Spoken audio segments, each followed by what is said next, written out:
good evening. Good evening. How are we doing? Evening. How are we doing? Welcome to the Smash Grapes Try Before You Buy for April. April. Where's the year going? Where is it going? How was your Easter?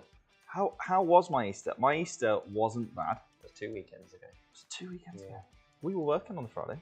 We had a wine tasting. Oh yeah, we did Good Friday. That was a good one, wasn't it? Yeah. Good fun.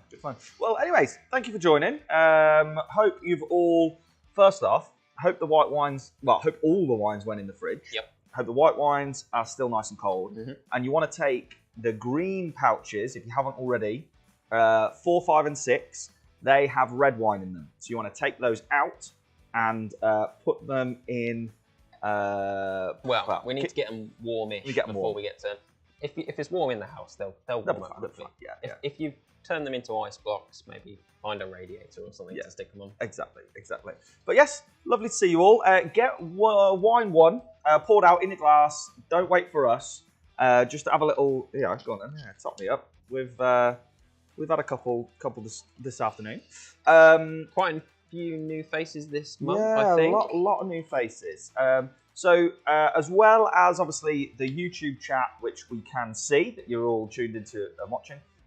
You can, as you'll see behind us here, you can join our app, which is Slido. So grab your phone, go to slido.com, and it'll ask you to put an event code in. Put in SG Wine Tasting, or if you're pretty tech savvy, you can, of course, scan that QR code that's on screen now. Give you a couple of seconds. And Roger Williams says that it was our first one of these this time last year. Was it? It was, yeah. We've been doing a year of these. Wowzers, I didn't realise that. Yeah. We did the test bed corporate one in March, end of March, and then we launched our Try Before You Buy for thanks, in Roger. April. Didn't realise that. Well done. Yeah, thanks for the reminder. But yeah, on Slido you can do Q&A. We launch a few polls. It's all good. The interaction is great. It helps the whole thing flow a little bit better. Slows us down as well because we will knock through the wines quite quickly. But yeah. Yep, there's a lot of wine and we do go fairly quick. The best way to slow us down is to ask questions, but more importantly, it shuts me up occasionally. I do like to talk about the wine. The more I drink, the more I like to talk about it. We don't want to hear my voice all night, so please do ask questions. He does enjoy talking on at length about some of these wines. Right, so as I say, wine one is what you are pouring into your glasses, please. No need for 6 glasses tonight. 1 will do you. 2 if you want to be posh.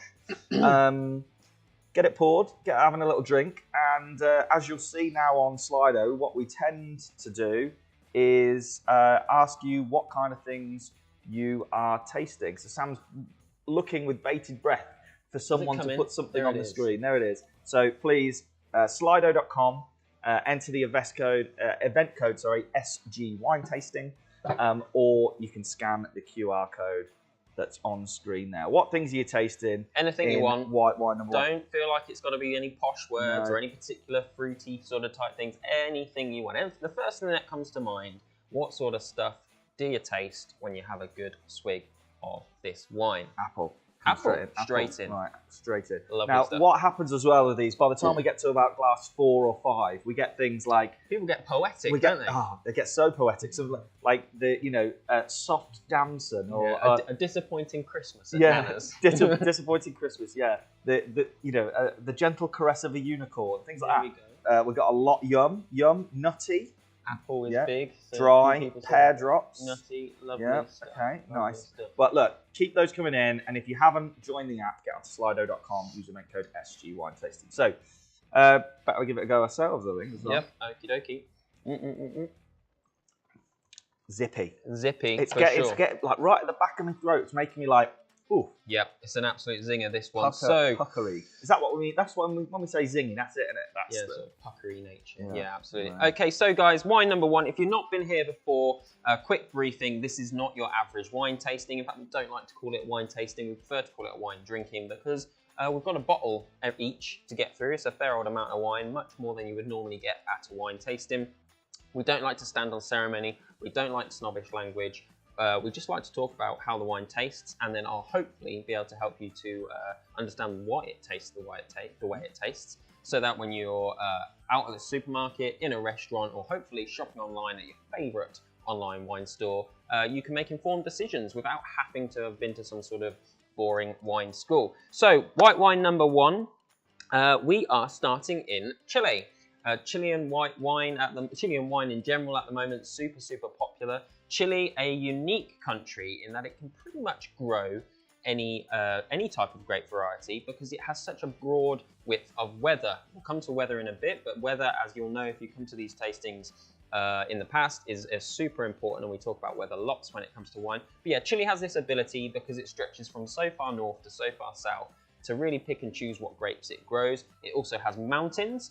What do? They allow Chile to sort of turn the dial on the temperature, because if you grow your grapes further up the mountain, it's colder. If you grow them further down the mountain or in the flat central valleys, which is a common region, and then it's super hot. And it also has what's called the Humboldt Strait, which is a current named after the Humboldt Current. Remember Humboldt penguins? Yes, Maybe David Attenborough. Yeah. They come up from the Antarctic onto the southern parts of Chile, and that is a nice cooling effect. So even though Chile is pretty close to the equator and pretty hot, the cooling effect of the Humboldt Current cools it down. So Chile can grow anything. We have chosen a grape variety here that likes it cold, and this region that we're in is called Biobío. I know, unusual name. It's one of the most southern regions in Chile. It's about as cold as you can get. We're talking pretty far down, close to that the Antarctic. Oh, I've got to put it on its marker. Sorry, boss. There we go. And this is a Nostros Riesling Reserva. Yes, we are talking Riesling. Riesling is a cool climate grape variety. It likes it in the colder areas, and Biobío in Chile is a perfect place for it. What does that mean? Well, it's got high racy acidity because where the weather is colder, the acidity stays high, and we don't get too much ripeness and too much sugar, and the sweetness doesn't get too high. So this is nice and racy and zippy, clean and crisp. All the things that most of us love about white wine at the moment. Very good. So yeah, we're getting a lot of.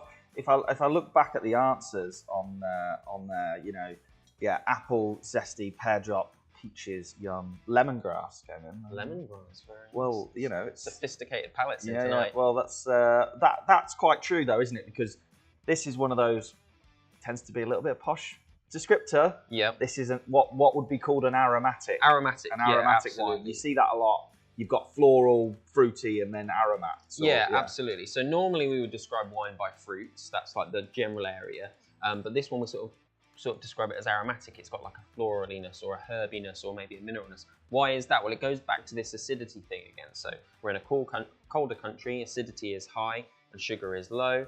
As the countries or the region gets warmer, acidity comes down, sugar goes up, and we get more sugar. We're not talking sweet. We're not talking sweet Riesling here by any stretch of the imagination. We'll come to that in a sec. God, no. No Blue Nun here. No, or But what the sugar does is bring in the fruity flavours. And because this, you know, maybe some pineapple or something like that, because this is very, very low, it's super high in acid and low in sugar, you don't get the fruitiness coming through. Actually, you're sticking in that sort of, you know, floral or a bit zingy, but not really fruity area, aromatic. I could definitely see this one because it's been quite, I don't know about everyone else, it's been quite warm up here today. And we're in basically, despite the appearances, we're in quite a large metal shed. It's been a warm day today. I can see this. If I was, you know, sat out in the garden, you know, it's a good patio wine. Got some slides on and the barbecue just glowing in the distance. I could see this going. Yeah, for really sure. Well. Riesling is a fantastic patio wine. And so just to sort of go back to the whole, but what about, you know, your Blue Nuns and your sweet Rieslings? Sweet Riesling is a thing. Obviously, it was like a trendy thing, I don't know, back in the 80s with your Blue Nun and your Black Tower. In Germany, in particular, sweet Riesling is a thing, but there are still tons of dry Riesling. In fact, far more dry Riesling in Germany than there is sweet Riesling. If you're looking for a German Riesling and you don't want that sweet, sugary, horrible stuff, Trocken is the word you're looking for dry. In the New World, though, in other countries like Chile, it's almost always, in fact, I'm pretty sure it's always dry. In Australia, always dry as well. Clare Valley in Australia, fantastic dry Riesling. And in the Alsace as well in northern France, just across the border from Germany, fantastic dry Rieslings. So yeah, sweet Riesling now is almost more difficult to find than the dry stuff. And amen to that, is what I say. For sure. So some of you have managed to jump on to Slido, which is great. We're getting a few questions and things in. Remember, you can go to slido.com, put in the event code SG Wine Tasting, or scan that QR. What you'll also notice, you'll see from Heather, this is a good first wine. if there's something you agree with, you can give it a little like. Yes. That pushes it further up. So yeah, a bit of love there for this is a good wine. Becca don't normally like Riesling. Normally has the German ones, but that tasted great. Good. Can we recommend any books/courses to learn more about wine? Oof, that is a good question. We can. I know a book. Wine Folly. Yeah. Yeah. So if you check out Wine Folly, it's American, so you have to take it with a pinch of salt for two reasons. The grape varieties that there's a lot of crossover, but the grape varieties that American drink are slightly different. You know, they're a lot more Italian focused than we are, and less French, Spain focused. And also they'll talk about the price of wine, and it's very, very different in America. Yeah. Wine in America is much more expensive. But in terms of like learning stuff, their little videos and the pay and stuff is really good. And Wine Folly do have a book. I bought it him for his birthday or Christmas once. It is a really cool book, actually. It's really easy to read and informative. Did they say courses as well? Yeah. Courses is a tough one. I am yet to see or find a wine course that doesn't want to make you hang yourself with boredom. Yeah. And you've done a few of them. And I've done many. Yeah. They are pretty dry and pretty stale. Yeah. In fact, that's really what Smash Grapes is all about. It's sort of eliminating that dry staleness. We always say the best thing to learn about wine is just drink loads of different stuff. Yeah. Just drink loads of different wines, make some notes, you know. Try different things. We say make notes. We went to a tasting a couple of weeks ago, and one of the wines tonight, actually, when we were picking them, I was like, I'm sure at the tasting, I wasn't sure about this. Got my notebook out, and yeah, there was no notes. If you do it 200 wines, if you genuinely think there's going to be a legible note in that book, you forgot how much wine you drank. Yeah. No, it was a lot of wine. But yeah, make a mental note. But yeah, just try different things is the first place to start before you even worry about courses. And you know, that's the whole reason we do 6 wines. We do spectrum of different wines. It would be pretty crazy if you loved all of them. We've got it was nice, but a bit boring taste-wise, not getting anything specific flavours coming through. Fairly neutral, for sure. Riesling is what we would call a neutral grape, a bit like Pinot Grigio. There's not a lot of fruit coming forward yet. But as we move into slightly warmer climates, with our next white wine, we'll see fruity flavours coming through, and that's where you might be a little bit more impressed. Cool. Right. Well, there you go. That's number 1. Get that finished, empty your glass, and then get pouring with wine number 2. Keep the questions coming. We'll keep firing through them as we go. We've got a whole bottle of wine to get through tonight, so you know, be as sensible with your questions as you want now. There's no such thing as a silly question. By the time we get to wine 6, you'll be asking us all sorts. Trust me on that one. Right. Lovely. Don't usually drink wine, but it's nice to have a chilled, smooth glass. When I do have one, it has to be fairly dry. Do we want to touch on dryness? Yeah, I mean, dryness is probably one of the most common things that I hear. People tell me I like a dry white wine, and it's going to come back to something we've already talked about. And if you've done these before, we talk about it a lot. So when we say the word dry, we mean the opposite of sweet, don't we? We mean not sweet. Yeah. And so the dryness scale of wine in general is actually quite systematic. It's literally grams per litre. So how much sugar per litre is in the wine. And that's an actual, like, there's a fixed scale of dry, off dry, medium sweet, and that sort of thing. However, I would say 90%, if not more, of the wines that all of us pick up at the supermarket or in a wine merchant or wherever or in a restaurant are in the dry category in terms of grams per litre. The scale is not as gradual as you might think, you know, but what most people are talking about when they say I prefer a dry to an off-dry is actually acidity. Yep. It's on a different scale. And the acidity and dryness scale are 2 separate things. So we've got the sugar scale over here and the acidity scale over here. And as I said, one goes down as the climate gets warmer, as the other goes up, but they are separate from each other. So most of us, when we say I like a dry or I like a really dry white wine, what we mean is I like a really high acid white wine. And that's counterintuitive because we think, oh, acid doesn't sound great. That sounds, you know, I don't like acidic things.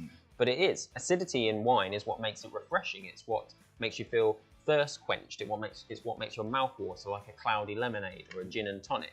So when we say we like dry, what we really mean is high acid. It's not really to do with sugar because that pretty much is going to be the same, certainly for all the wines tonight and all the wines that you see on the supermarket shelf, unless you find a German Yeah. Riesling or something like that. Cool. Right, and then before we move on, obviously get number 2 poured, get it out, have a little drink. I'm going to launch another poll now and just ask what are our favourite types of white wine or grapes, whatever. You know, you just love to know what kind of things when it comes to white that you're normally buying. But that Riesling, what would we be eating with it? Oh yes, Riesling. So it is quite neutral. There's not a lot of fruitiness in there, as we've sort of talked about. But we did say about aromatic and maybe a little bit spicy, a little bit florally. Makes it really good with Asian food, but I don't mean hot Asian food. I mean like Thai or Vietnamese. You know, where it's like it's got sort of Asian flavors, but it's not hot. Yeah. Spiced, not spicy. Yeah. Riesling is great for that. Cool. Right, what are we getting here? We're getting now. This is a poll asking about what your favourite type of white wine is. We might be getting a few people thinking it's the flavour one, which is fine, unless you do prefer like kiwi, unless you prefer subtle. So yeah, Sauvignon Blanc. We've got a lot of love for that. Chenin, Viognier. Surprised to Picpoul. see Chenin on there actually. Chenin, yeah. You don't see much of it nowadays. We've got 2 Viogniers. Appreciate it. It would be bigger if we'd spelt them, but Vina Verde, nice. Gewürztraminer. Oh, hello. We've got some wine drinkers out there tonight. There's some We've nice got stuff some on it. wine Picpoul. drinkers out. We can see you there. See you. Vina Another vote for Verde, Vina Verde. Big Yeah. love, yeah. Yeah. So interestingly, guys, going back to what we were just talking about, pretty much everything. Chardonnay's dropped in. Chardonnay's Got in a there. jar. Go on the Chardonnay. Yeah. But everything that's up there, guys, is a high acid white wine. It's very much in vogue at the moment. High Apart acid from white wines. usually prefer red. That's not a high No, acid not white usually prefer red. Yeah, so all of those grape varieties were high acid. They tend to prefer slightly cooler countries so that the acidity stays high and the sugar keeps low. And sure, some of them will be fruity, but they are staying in that high acid, zingy, citrusy sort of area. And that just seems to be what's really popular at the moment because it's refreshing. That's what people like from a white wine, I think. Yeah, well, I mean, we do that whenever I remember to press the button, pretty much every month, and we're pretty consistent with the answers there. Yeah, definitely for sure. pretty consistent. For sure. So make sure you've got number 2 poured out in your glass, ready to go. I'm having some more. Yeah, I guess that's nice. That I'm enjoying that one. What have we got? Got anything else coming in? Another couple of votes for Gewürztraminer, which is good. Which is interesting to see. Martin says it feels like a grappling hook on your tongue. Oh, yeah. So some people struggle with acidity. Yeah. They feel like it is a bit of an assault on the taste buds. You weren't a big white wine fan because you weren't into acidity. No, because when you say acidity to me, I was thinking, high acid, battery acid, kind of astringent wine. And ultimately, I've been buying it out of a box from Home Bargains for a long time. So, it's not... Yeah. For me, it was very much the quality of the wine. Right next to the paint thinner and the screen wash. Could have been mixing them up. That could have been the problem. Yeah. Or the water that you put in your car batteries. Who knows? But yeah, when I started drinking more well-made white wine, I'm getting there. Like I am getting there. I'm not super high acid. I still prefer. I mean, I think it's because I'm like a proper red drinker. I prefer like big chunky kind of if I'm drinking whites. So I prefer the bigger end of the scale. And high acid white wines are not bigger, full-bodied. No. So for a bigger, more full-bodied white wine, the acidities come down and the sugars come up. So we're getting the questions flying in. So Great. I'm liking that. We rose to their question about pairings with haggis before. Remember that a couple of months ago? Yeah. Well, they recently had the opportunity to eat snails. Not unpleasant, but very garlicky. Any suggestions for a wine to go with that? I've had snails twice, I think, in my life. And what I would say, snails, there are a few things in life that are like this, I think, food-wise. A snail is really just a vehicle for the garlicky, buttery niceness. Like, the actual snail itself doesn't have any flavour, does it? Have you ever tried them? Yeah, they're a bit chewy, aren't they? It's a bit chewy, but it's actually really just the garlickiness. I don't think the snail itself has any flavour. It's just a chewy, garlicky thing. But generally, it's quite garlicky, isn't it? Herby butter, that sort of thing. I'm going to say probably something in the high acid area to clean your palate from all the butter and the garlic and that sort of thing. So that's the thing about high acid wines as well. When it comes to food, they generally are good palate cleansers. Yeah. So yeah, I guess if you're in France, keep it French. You know, what grows together goes together. I mean, not that snails grow or anything, but Yeah. you know, maybe like Loire Valley Sauvignon Blanc would be quite nice. Nice. Okay, there we go. There's your suggestions. Snails and Loire Valley Sauvignon Blanc. Why not? I mean, splash the cash. Yeah. So as you'll know, if you've done a few of these, I mean, even already, and we're only 20 odd minutes in. Sam does enjoy talking about the weather a lot. So I'm gonna it's a bit of a treat for him now. I'm gonna let him fulfill a dream, an ambition, if you will. And we're going to turn him into a weatherman. Yes. Go and get in position. So yes, keep those questions coming in. I've seen the ones here about the kitchen handles. Why are there no kitchen handles? Well, essentially, this is our studio kitchen, and I hate to break the fourth wall, but when you watch any of those shows on TV with, you know, the cooking, the chefs, and the kitchens, they're generally set up in like Saturday kitchens in James Martin's garage, isn't it? You know, it's functional space, but you know, we don't have a lot of distance between the island and the cupboards, and the handles would eat into those. So there you go. There's a little insight into where we are. But for now, we're going to talk and find out a little bit more about White Wine 2, which is in your glasses, and we're going to cut across to Sam for today's report. So I'm alive. You're live. This is it. Look at this. This is technology for you. Loving life. Okay, so white wine number 2. I'm going to come tell you what it is in just a moment, and it is all relevant to all of this. Now, I'm just getting used to this. It's quite tricky because if you move my hand that way, I have to get used to it. Anyway, so wine is very much dependent on the weather, just like any agricultural product. Any product that's farmed is reliant on weather in order to grow and to grow well. And wine grapes, in particular, can only really grow in quite a finite space when it comes to the temperature and the climate of the country that they are in. And all of those countries actually exist on 2 places called the wine belts. So if we look at the northern wine belt here, you can see that we've got California, and then we're running across to all of Europe and all the old world countries that grow wine, and even across to China, which is now doing fantastically well with wine. This belt sits 30 to 50 degrees north of the equator. That is the perfect distance from the equator so that it's not too hot, but not too cold for growing grapes. And that's why all of these countries are particularly successful at doing so. You can see up here, oh, here we go, this is where I struggle.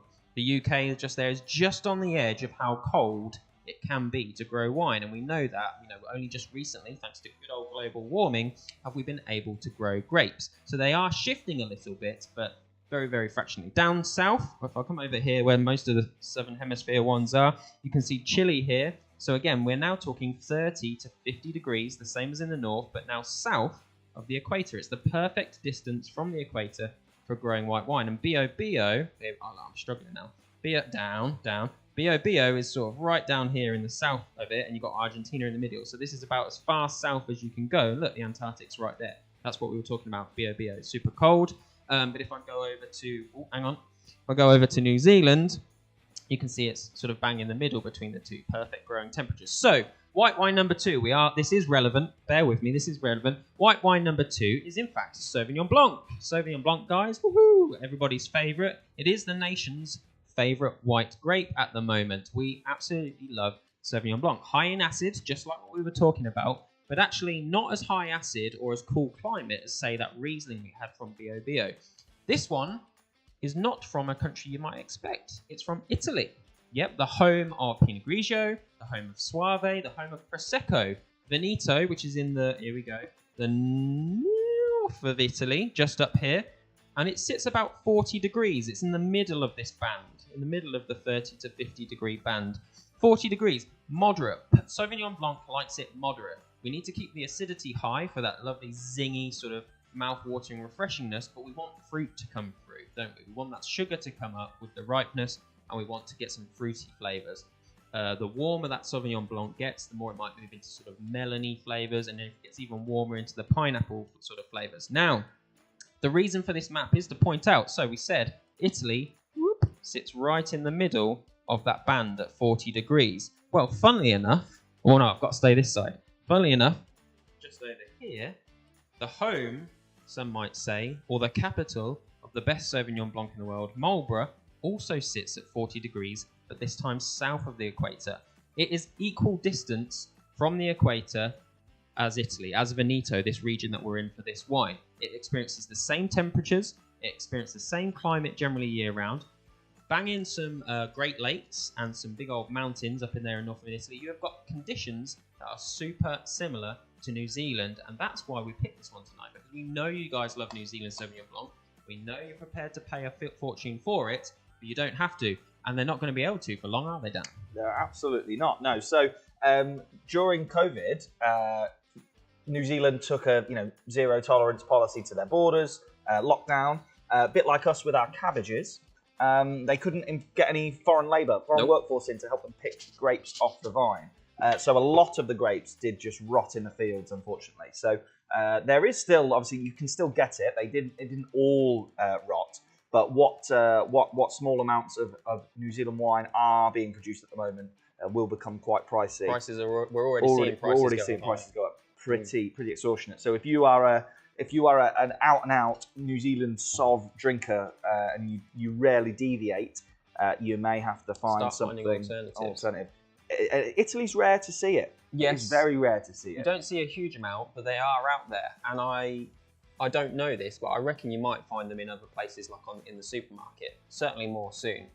We've got one on there. It's great value wine, and I think it's got all of those flavours. It's got the sort of the green herbiness that you expect from Sauvignon Blanc, but then it's got some fruit coming through as well. Number 2, a bit too drinkable, says Becca. Yeah, I definitely agree with that. I mean, there's also a few people saying it's a little bit bland. Okay. But again, I think that comes down to, maybe wanting something slightly bolder, a bit bigger. Yeah. Nikki and Mark, loving number 2, very, very smooth.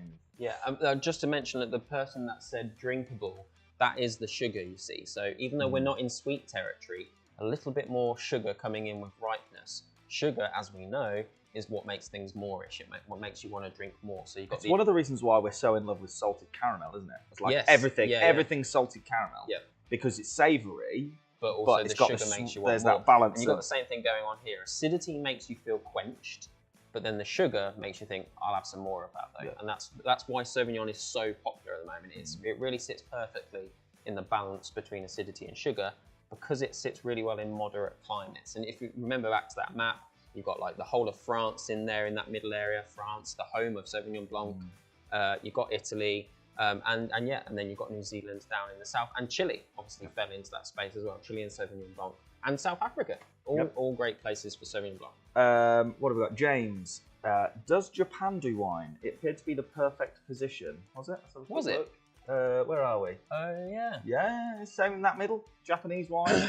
I mean, I don't know. I mean, obviously, there's Japanese rice wine, isn't there? There's Japanese rice wine. I mean, the Chinese are new, very, very new to wine, but they are planting like everything they do. They're planting like crazy. It's growing so rapidly. I don't know is the answer. I don't know, but I bet you it will be a thing. Well, it'll exist, but yeah, I suppose it's just different cultures prioritise different crops from back in the day. In China, it's super trendy to drink old-fashioned red wine. Like it's cool at the moment to drink really old-fashioned red wine. So the thought of them obviously growing their own comparable stuff, obviously there's a reason for them to bother doing it. In Japan, it's not really a big deal wine, so maybe they won't bother. But who knows? Who knows? Maybe we'll have to have a look. Right, get number 3. Well, finish 2 first, and then get number 3 poured out and in your glasses, please. We'll go through another couple of questions. Number 2, very light. We like it. Taste a bit like flat prosecco. Preferred number 1. Yeah, fair do. Let's have a look. Who invented wine? Says Patrick. Who invented wine? Mandy. Christ almighty. I mean, it's been around for thousands of years. What's the Mesopotamia? That's sort of the Mesopotamia area. We're talking like Georgia, Lebanon. Yeah, Lebanon, all of that. So that's where the first not fossils, but archaeological evidence. Archaeological evidence of vines have been found, and then obviously the Greeks picked it up. Yeah. Then the Romans picked it up, and it was the Romans really that spread it about, like they did with lots of things. Yeah. As they conquered the globe, they were like, you know, let's take this with us because Yeah. you were paid in the army for a season in wine. weren't That's you? You were right. paid in wine. Centurions were paid in wine because they couldn't drink water because it was unsanitary, and so they were paid in wine. And that's how it travelled the globe. And then once we got into like the European empire, so once the Spanish started spreading into South America, once the French started spreading all over the world, then you got the New World countries coming through. But yeah, long old time it's been around. James loves a Croatian wine. Yeah, fantastic. I've not had a Croatian wine. No, Yeah, really good. You know, any of those Middle Eastern countries and stuff like that, and then the European countries that are facing into the Med and all around that area, it's just a fantastic spot for wine. Yeah, nice, very nice. Right, so number 3, get it poured, put it in your glasses. Just launch the Slido to see what kind of things you are tasting. If you've only just tuned in, or you're thinking, you know, you're a couple of glasses in and you want to start throwing your opinions about, go to slido.com, put in the event code SG Wine Tasting, or scan that QR code that's on screen. Great to see all the questions, guys. Keep them coming. Yeah, keep them coming. Anonymous tasted some great white wine on a trip to Lanzarote at a volcanic vineyard. Everything we tasted was very good, quite different to anything they'd tasted before. Do we stock any? Or could we point them in the direction? They've had a mooch but couldn't find it. Well, I mean, I don't know about Lanzarote in particular. Volcanic islands are great for wine. Wine generally, grapevines generally, the best wines, the best quality grapes are from wines that are starved of water, so not overwatered. So actually, for example, like in Burgundy, it's against the law to water your vines. You just have to let the gods deal with that situation. And the thing about volcanic soil in places like Lanzarote or the island of Sicily is really well drained, and free draining soil. We don't like to get bogged down in soil here at Smash Grapes, but free draining soil. See what you did there? What? Bogged down. Oh, bogged down. He didn't even notice himself. No, I did. So smooth, so quick. Yeah, so free draining soil is super important because it means that the grapes have to struggle, the roots have to get down into the ground much deeper to get the water they need, and when they do that, they pick up the right nutrients and stuff to make them tasty. So yeah, volcanic islands. But Lanzarote wines couldn't help you, I'm afraid. I'll have a look. I'll have a look into it. Greek wines are very similar. A lot of those Greek islands. Yeah, you can't pick it up. It's quite expensive. Yeah. Acertico is a Greek grape, which is very similar to Great Sauvignon Blanc, but it's a little bit premium now, and it's quite rare. But I'd like to get some in, so we'll keep an eye on. Right, so trying to get you some input here on number 3. You'll notice the label, and as you put it in the glass, no doubt, it's a pink. It is a pink. Now, we get asked a lot, right, all the time, what have you got that's a blush? Oh, a blush. Oh, I love a blush. Love a blush. Pink makes the boys wink. So, you know how you've got, scales of, Rioja Reserva and all of this. Is blush a thing? Is it a set?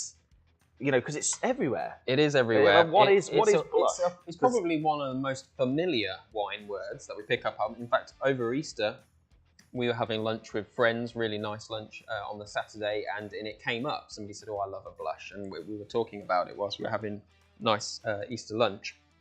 Blush is, it's not a wine word. It's just sort of a brand word. It's just something somebody's come up with. It has no meaning in the wine world in particular. All blush, if you like, is rosé, and all rosé is blush. They are one and the same thing. To understand maybe what we're talking about when it comes to the word blush, then we're going to have to think about how rosé is made. So we'll do it nice and quick. Rosé can be made in a couple of different ways. But the first thing to bear in mind is that all juice from all grapes, doesn't matter what colour they look like on the outside, the juice inside is always clear. Doesn't matter if it's the biggest, most full-bodied Shiraz you've ever experienced in your life, the juice in the grape was clear at the beginning. The colour comes from the skins on the outside. So a grape has to have coloured skins in order to put colour into the wine. And even if the colour of the skins is particularly dark, it's not really about that. It's about the amount of time that the skins spend with the juice in order to actually sort of stain the wine and make the colour. So for example, what we might call a blush or a pale pink rosé, or say something from the Provence part of France, that sort of posh area where you get the fancy bottles and the celebrities and all that sort of stuff. That will have spent maybe a couple of hours, maybe a bit more, maybe half a day in contact with the skin. So the juice will be squashed out of the grapes, and then it will be left with the skin for 2 to 15 hours or something like that. And that's what puts a little bit of flavour in, a little bit of that sort of strawberry flavour. I think the guys will say strawberry flavour and the colour. In order to get red wine, or at least colour the wine more, the skins have to be left in for longer. Now with red wine, it's left in for almost all of the winemaking process. And that's why we get very, very deep dark colour, why we get lots more red fruit flavours. We also get the bitterness that comes with those skins. That's the tannin. We'll talk about that when we get to red wine. But for darker rosés, it's just time spent on the skin. So what that means is you can't necessarily say that one particular grape always produces a certain colour of rosé. Take Grenache, for example. This isn't a Grenache rosé, we'll come to this in a sec. But take Grenache, it's a dark red grape, but it doesn't necessarily mean it's going to make dark red rosés. It might make a pale rosé, it might make a deep dark red rosé. It's about the time that the winemaker chooses to put the skins in with the juice. Blush, we think, originated from California when they started making rosé out of Zinfandel. Zinfandel is a really thick-skinned, dark red grape variety. So when they decided to make rosé from it, they basically said, we really need to just literally give this a whiff of skin time. Just a little bit of skin time. Because too much, and it'll be red wine before we know it. Yeah. And so they coined the term blush, where the skin just kisses the juice a little bit to get the colour. That's probably kisses. That's that little kiss of the juice. Yeah. And that's probably where the term came from. Yeah. However, nowadays it essentially can mean anything. Very good, very good. So yeah, blush essentially pale rosé. Helen in the Q&A there said this is very, very pale. Hardly able to tell if it wasn't pointed out. I think it's super pale. It is very, very pale. It's very on trend, isn't it? It's very on trend. So what do we got? So by accident, we're in the same region as the Sauvignon Blanc. We're in Veneto. I 100% genuinely always try to do 6 wines from 6 different places. I don't know what was happening, but I just accidentally chose a rosé from literally the same place as the Sauvignon Blanc. So we're still in Veneto in Italy. We're just staying where we are. It's harder to travel these days. Yeah. It's harder to travel. But this rosé from Italy is made with Pinot Noir. So it's called Biscardo Rapasso. Biscardo are a family-owned winery. They've been around since the 1800s, passed down from generation to generation. They were one of the first winemakers in the Veneto region. Verona, obviously famous historically for fabrics and stuff like that. And Romeo and Juliet. And Romeo and Juliet, absolutely. Moved into winemaking. They were one of the first to do it. So this is made from Pinot Noir, or Pinot Nero, as they call it in Italy, but it is the same thing. It's just a language difference.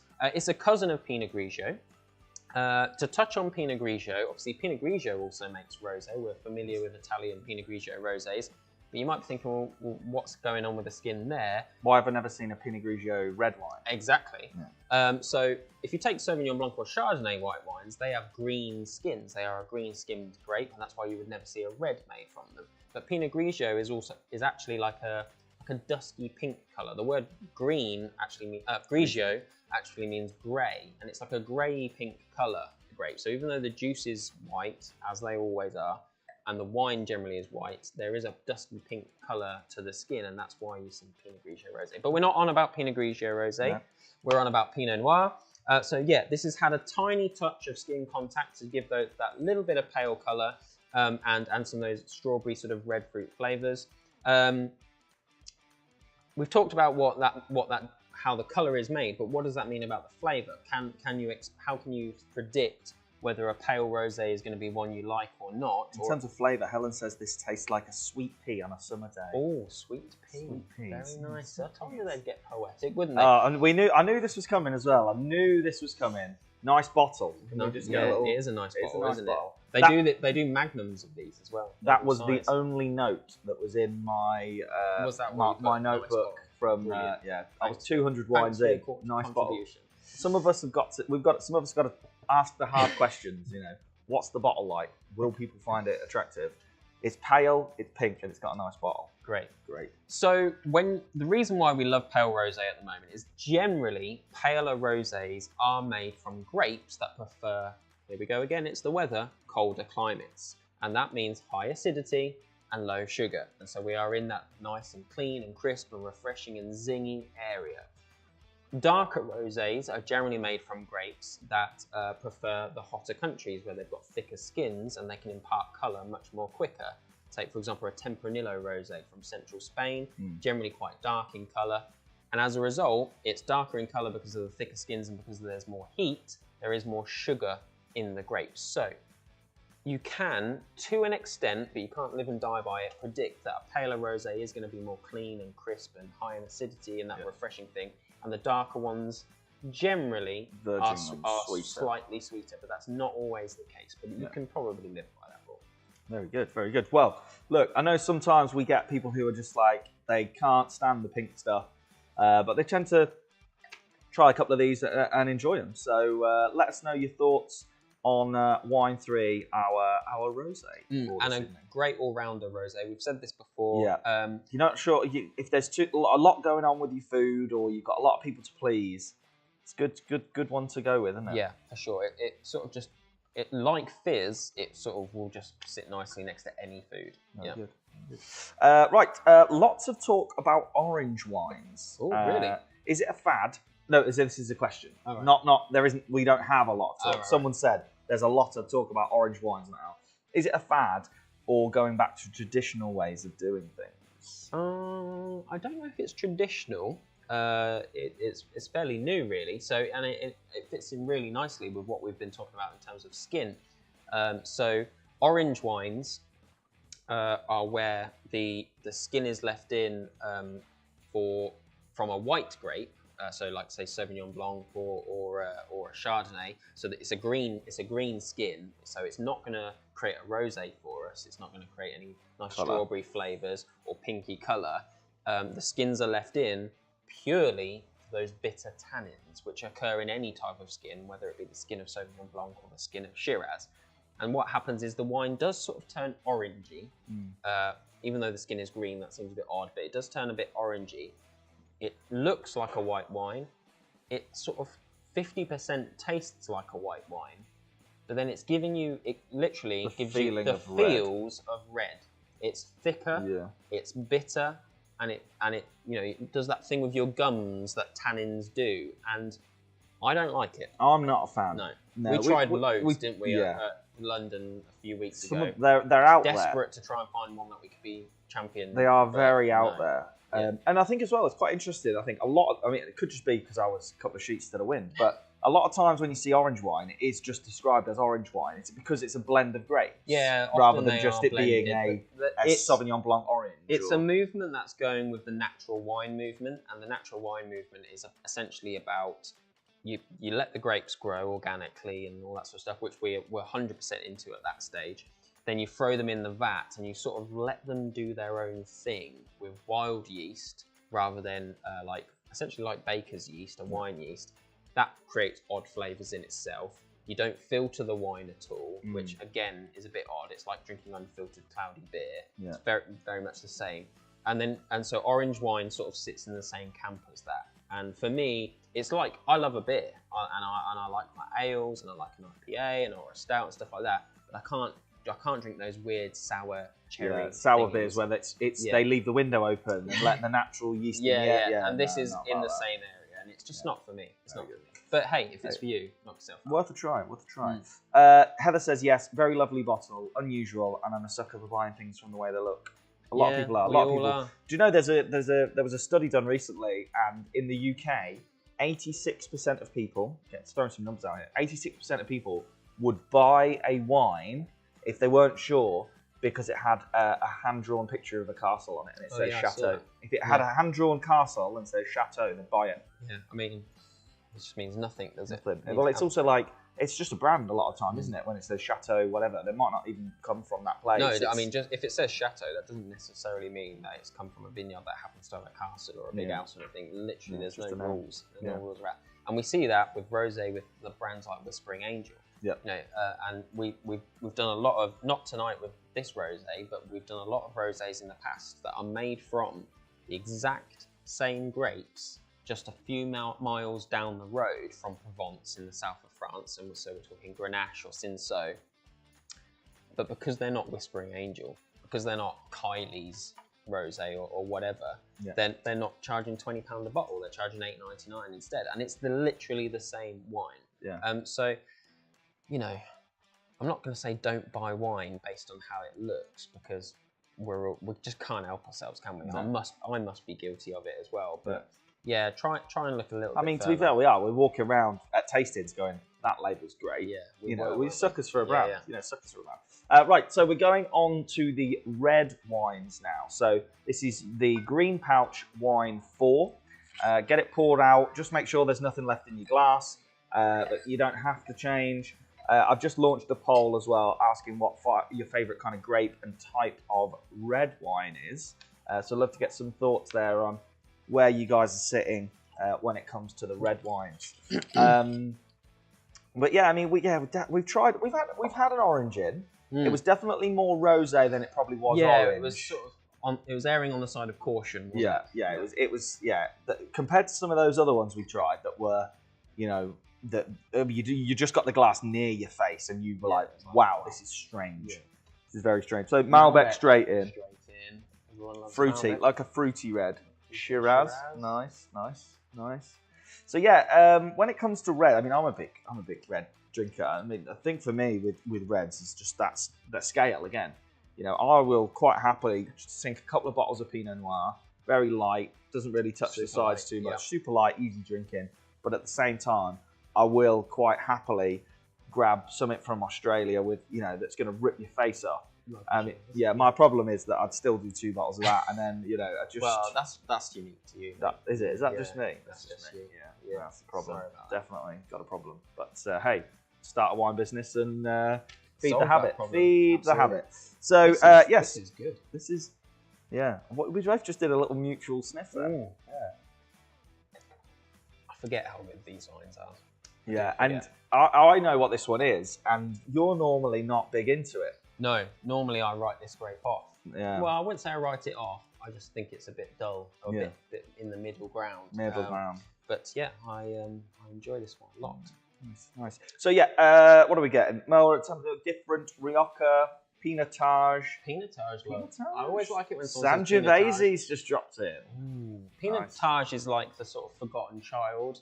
If you like chocolatey wine, I bet the Pinotage drinker is our Chenin Blanc lover. Probably, yeah. So anybody who's been to South Africa, they can't help themselves. They come back and that's it. And that's all they're ever going to consider from now. That's all I want to do. I've never had the luxury. You've been, haven't you? I've not been. But it must be something about the country. People come back and they're like, South African wine, that's it for life. I think it's just because of the exchange rate, you can drink unbelievably high quality wine. But yeah, I drank some.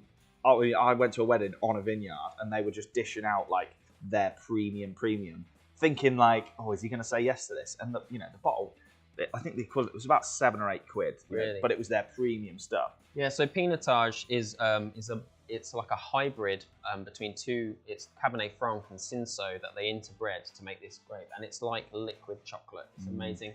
Sangiovese, good to see. Sangiovese is the grape that you find in all Chiantis. So that's if you drink wine from Chianti in Italy. That's Sangiovese. Beaujolais just come in. Beaujolais, Carmenere.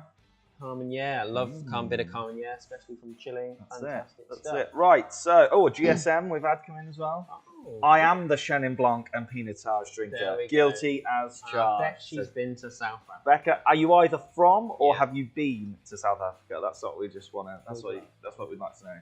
Right, Roger, GSM blend. Roger, I think it's the Tribuna fan. That's Tribuna fan, Roger. Roger loves the Tribuna. Can finally taste one of these, warm and nutty. That's a bit naughty, isn't it? Right, red wine 1, which is wine number 4. You need to stop. What does it say on the pouch for? Does it say red? 4? Does it say 4? Yeah, it says 4. But we changed the system recently. We have. It used to say 1, 2, 3 white and then 1, 2, 3 red. We've changed to 1, 2, 3, 4, 5, 6. It's blown your mind, doesn't it? It's blown my mind, but I've also just realised that you'll notice in your box, you've got a little brown envelope with cards in, right? They say 1, 2, 3, 1, 2, 3. They're going to say 1, 2, 3, 1, 2, 3. Oh. Oh, just realised. So don't open those now. They are afterwards tomorrow when you're a bottle of wine in and you're like, God, I love number 2, but I couldn't remember what it was. They're on there. But those numbers are not going to match the pouches. So basically, it's 1, 2, 3 white, and then 1 is 4, 2 is 5. Yeah, and 1, 3 2, is yeah. 6. The first, second, and third red will be 4, 5, 6. Probably best they leave those till they're sober then. Probably wait Yeah. wait for those till tomorrow. It'll also all be followed up on email. So there we go. Yeah, the cards are 1, 2, 3, 1, 2, 3. I've just realised because we don't have the other ones. Whoopsie. Oh dear. But yeah, there we go. We're a new right. business, guys. We're learning. We're learning every day. Yeah, we are. We're learning. Every day's a learning day. Why is red wine so good with cheese? Oh, that is a good question. Because it's all this age-old thing, isn't it? Red wine, red meat, white wine, fish, and all that. Why do they say cheese?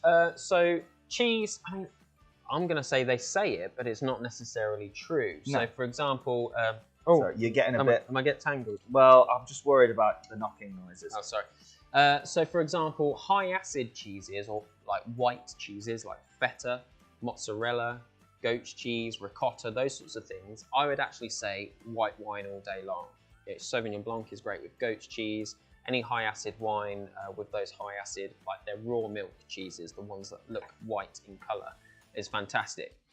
When we're talking like our cheddars and our Stiltons and that sort of thing, instead of it being like a palate cleanser, like the white wine sort of cutting through the fat of the cheese, like with the example that I just gave, it's now about complementing the two together rather than cutting through.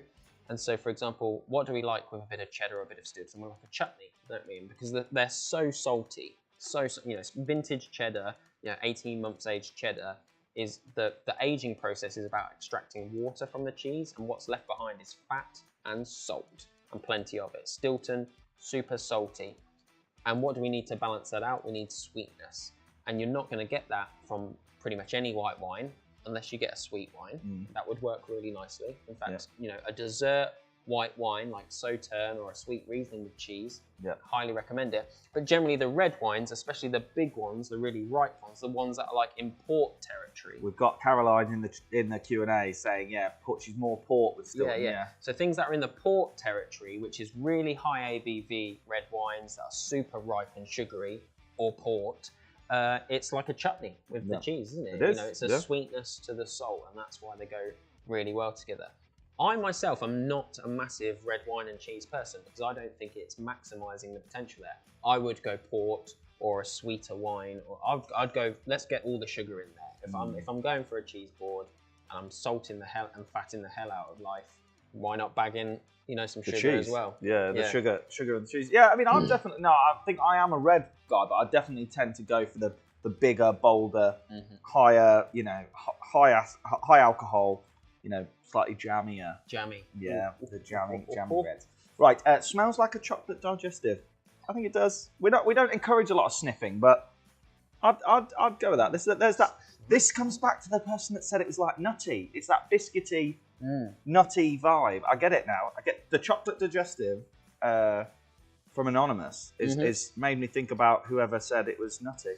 So before I talk about what this wine is, and boy, it's good. Yes. I was actually lucky enough to go to this. Oh, of course, because the world is reopened again for the world of travel. So yeah, you've got a VT to show. We've got a VT. Are you going to show them the video now? As you've just cut into me, I'm so ill prepared. You're going to need to give me 10 seconds to cue this. All right. Bad well, in boy that up. case, I'm going to pop to the loo. You roll VT, and we'll tell them all about this. Tell them live from the live from the vineyard. So yeah, Stilton with port. Yeah, cheese snacks made that one taste much better. Yeah, go with the cheesy stuff. To be fair, any of the snacks, the ET head pretzels that there's been a bit of love for as well. We put those snacks in specifically because they're salty. They'll make any wine taste really good. Actually, let me do some clicking here. Jojo, never been a red wine drinker, but this is the mutts, to be fair. Nice. Right, so we're going to cut across now to when Sam went to find out a little bit more about red wine number 1 or wine number 4. Yes, hello, here I am, Dan and Sam of the future, in the Cremal Recas winery in Villitissimi, in Cremau-Recas winery in Villitissimi in Romania. One of our favourite winemakers in Romania. They make a fantastic range of wines, and we love every single one of them. They grow native Romanian grapes, so we're talking Pitesca Neagra and lots of weirdly named Romanian grapes that are really great, and we encourage you to try them. But what they do really well is the international grape varieties. What do I mean by that? I mean like our Sauvignon Blancs, our Chardonnays, our Pinot Noirs. They do a fantastic Pinot Grigio Rosé, and the wine in front of you guys back in the studio, a Merlot from Romania. Fantastic red wine. Why is Romania so good at those international grape varieties? Well, they experience very, very similar weather conditions to central France, to Burgundy, to Bordeaux, that sort of area. So they can do all of the same grapes, and they can do them really well. But they have a little ace up their sleeve, and that is consistency of weather. Romania is a landlocked country, pretty much. There's a little bit of coastline down in the south, but where all the wine growing happens up in the north, it's entirely landlocked. There's no coastline. What does coastline mean? Coastline means that it's pretty rare that they get inclement weather. That the weather changes and storms blowing. I said it's rare. I said it's rare that they get inclement weather. Rare that they get inclement. The weather is consistent, and therefore that they can get a consistent harvest. Unlike over in Bordeaux, for example, right on the Atlantic coast, weather can blow in, storms can... But I'm in Romania, not Bordeaux. Weather can blow in from anywhere, and what that means is that the harvest can be affected out of nowhere before the winemaker can predict it. What does that mean? Well, it means that they grow less grapes and prices go up, and that's why you hear things like good and bad years when we talk about Bordeaux or Burgundy and that sort of thing. The weather has affected the outcome. In Romania, the weather is consistent, and therefore they can predict the harvest every single year, and they tend to get a really great harvest most years because of this consistency. I said they tend to get a really great harvest every year because there we go. Lovely. Thank you. That means they can keep the prices down. So you can enjoy your Sauvignon Blanc, you can enjoy your Chardonnay, your Pinot Grigio, and this fantastic Merlot at a great price. Compared to the French more premium equivalents. That's all from me. Have a lovely evening, and say hi to Dan and Sam of the future. Thanks, guys. See you back in the studio. Right, so there you go. The Umbrella Merlot there. As Sam mentioned, from the Timișoara region in Romania. Massive fans of Romanian wine here at Smash Grapes. If you haven't tried any of the Romanians, I mean, this is great. The Pinot Noir is great. You tap a bit strong in there, was it? Yeah, just a bit. Yeah. They do a fantastic Shiraz as well. Lovely wines coming out of there. So let's have a quick look. What do we think? Or Nikki and Mark are always shy away from Merlot, but this is amazing. You're a bit of a Merlot hater. I have been. You hate on not you don't hate it. You hate on it. Very medium, very mediocre, middle of the road. Just bit too. Yes, yeah. I call it medium Merlot. Merlot is a medium grape. What do I mean by that? It's medium in body, so it sort of sits in that medium area. Like Pinot Noir is super light and really drinkable. Shiraz, for example, super big and beasty. Merlot sits in the middle for body. Tends to sit in the middle for alcohol, 12 to 13%. Tannin-wise, back to skins again, it's in the middle, which in this case makes it super velvety and really drinkable. But the problem is a lot of mass-produced Merlot from, those bigger brands can be medium in flavour as well. That's why I call it medium Merlot, and I'm a bit harsh, but Recas, they are very good. And this one, I mean, it actually says on the back of the bottle, and I only noticed for the first time today it says this. It says Merlot with attitude on the back of the bottle. Nice. And it really does. They've added a bit of oak aging in here. That just makes it even more velvety, but gives it a little spicy kick, just a little bit extra. I think that's where everybody's getting like the nutty or the biscuity sort of thing going on. That's from the oak aging. Yeah, which is quite rare for a Merlot of this price point, because oaking is expensive to do, and I think it just adds a lot to the wine. I don't think I've ever had an oaked Merlot outside of Bordeaux. Yeah, quite rare, to be honest with you. So kudos to them for doing it because it really adds to the wine. And yeah, Merlot typically super plummy, sort of purple fruit flavors, but I find it sometimes a bit muted. This one is excellent. James, ditto on the Merlot vibes, but this is amazing. Yeah, No, it's good. Good find, and I think it was Helen as well that said, hasn't tried Romania, but this was really nice. So then, number 5, get it poured out, get it in your glasses. Let's keep going. While you're starting on that one, let's see what things you are tasting. Question in, Sam. What's your opinion on a white port? Oh, I don't think I've ever had white port. Yeah, I don't mind a white port. I've not had enough, I would say, to really cast any judgment. I've had a couple. It comes back to the same old stuff. It's the juice that gives the wine, and it's the skins that gives the color. So yeah, it's unusual. It's sweet, but it has like a.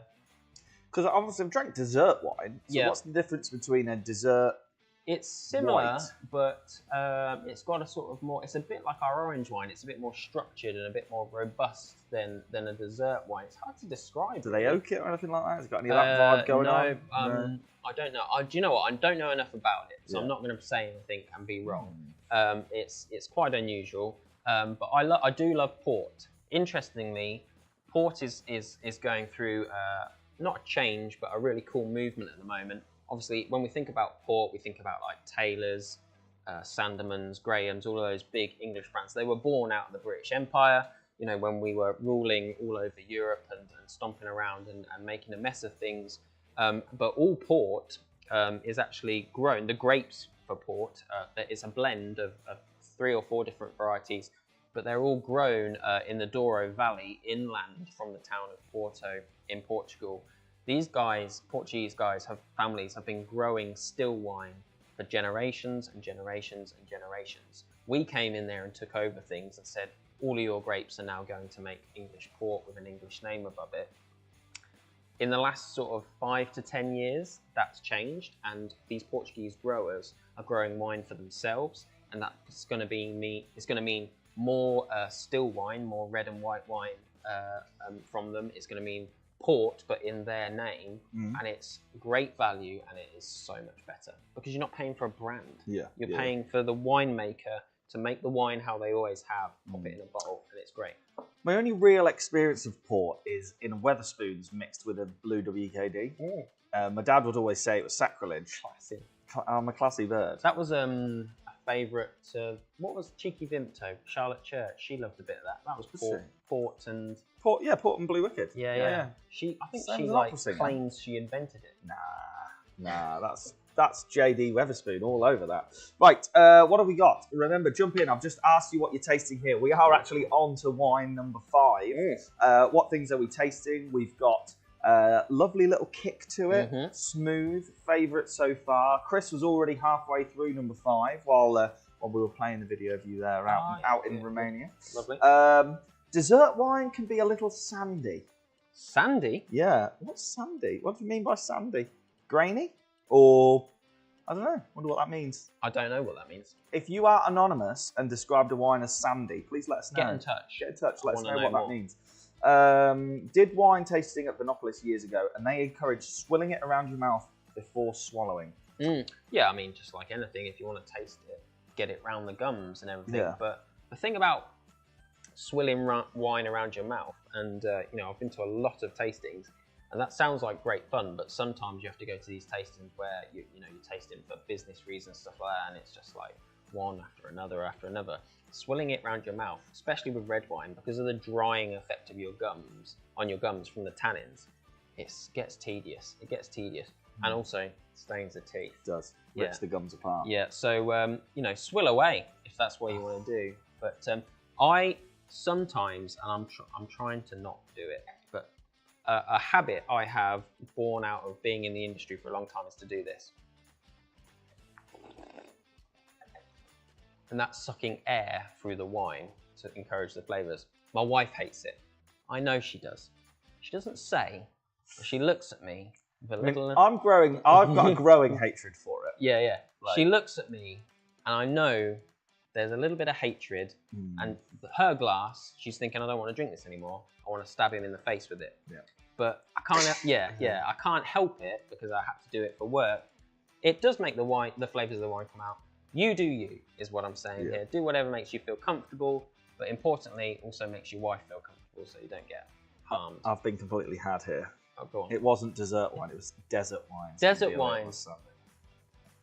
Mugged off completely there. Oh dear. I'm not, Dad joke. Dad joke, and we've been recording a few videos this afternoon, and I'm on glass number 5, and I can't tell the difference between desert and dessert in the chat. Come on, guys. Violent to my mouth. Violent. We're getting there. We've hit the point. Here we go. Favourite so far. Stewed port, fruit. stewed fruit, black currant. Yes, nice Stuff. Right, loving this one. I'm a great fan of all things Romanian. Best one of the night. Oh, that must be for the last one. Definitely one for the strong, full-bodied reds that punch you in the face. Mm-hmm. We're getting there.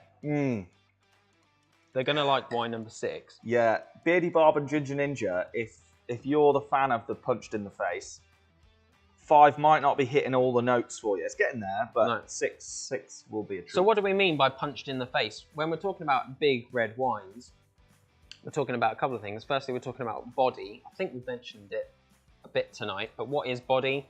If you've not been here before, you won't have heard me talk about it. The best way to sum up body when it comes to wine is that it's the thickness of the wine in the mouth. And the best way to sort of think about that is like the difference between skimmed milk and full fat milk. It's that watery nature compared to that sort of thicker nature. Now, body is the result of all of the other components that make wine taste like wine. We talked about them a little bit tonight. Acidity.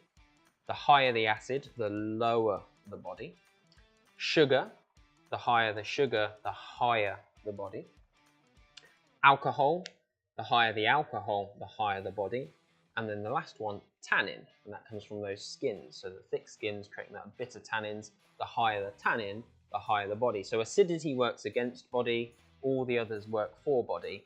They all come together to create a thicker, fuller taste in the mouth, as well as, you know, the ripeness, bringing out different fruit flavors, excuse me.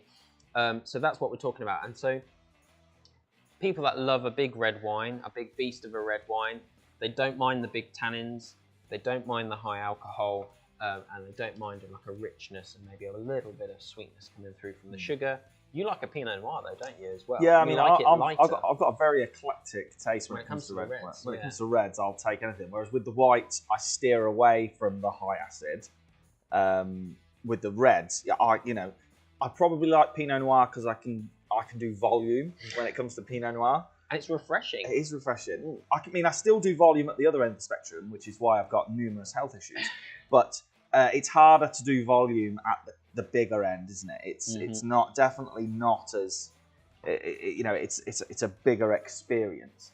Emma says that slurping totally fans out the wine flavors. Brilliant. Oh, there we go. Well, yeah, I mean, again, you do you. You do you. I'm not a fan of it. I prefer to either use an aerator or, a real aggressive pour to do that. Because essentially you're just giving it air in your mouth there, aren't you? Yeah. You're doing the same trick. Sure. Yeah, the whole slurp's not for me. Oh, you put a little price. I have. Well, I realise we're just over an hour in and we're already on wine 5. We are motoring. Absolutely. Tonight, despite my weatherman bit and the fact that we went to Romania and back. All the way to Romania and back, and we are flying. And there's been quite a few questions as well. Do you know what? It's good wine. It must be good wine. That's what I think. So yeah, I'll just ask you there what you usually pay for wines. £9 to £10, great. 50% of people, 7 to 8, 42%. 8% of you saying less than £5 for your wines. So yeah, we've gone across this quite a few times. Obviously got a lot of newbies here, so I thought it'd be worth just reiterating this one tonight.